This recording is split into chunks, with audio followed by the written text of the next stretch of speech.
on va pouvoir maintenant démarrer le travail du teint et du camouflage de tes rougeurs. D'accord. Alors pour la première étape de notre travail sur le teint, on va démarrer par une pulvérisation d'eau thermale en partant du haut de ton visage à hauteur d'une trentaine de centimètres, de haut en bas, en pulvérisation de gauche à droite, puis en remontant légèrement. On va ensuite essuyer par léger tapotement l'eau thermale que l'on vient de pulvériser, sans frotter ta peau pour ne pas augmenter le risque de réaction. Ensuite, on va tester le fluide teinté qui te conviendra le mieux pour camoufler tes rougeurs. Il suffit de prélever légèrement du produit sur le dos de ta main et on va venir faire un test au niveau de ta tempe pour vérifier que la couleur correspond bien à la carnation de ta peau.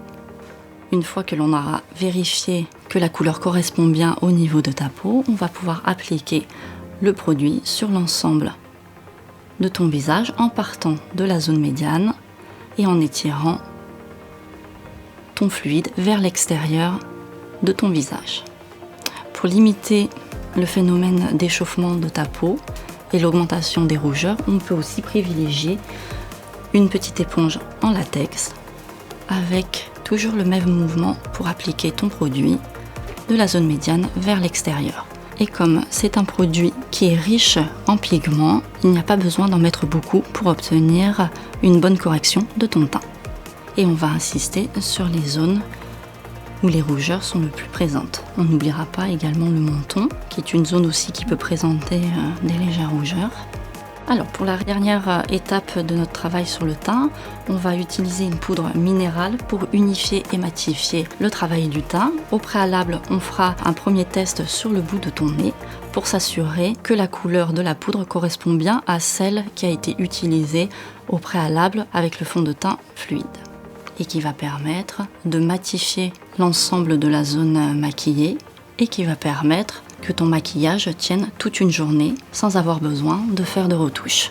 On évitera l'application de correcteurs verts qui font l'effet inverse du résultat souhaité en ternissant le teint.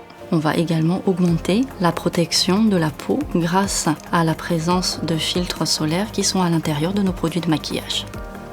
Pense bien également à les tirer jusque dans ton cou pour éviter le phénomène de démarcation entre ton visage et ton décolleté.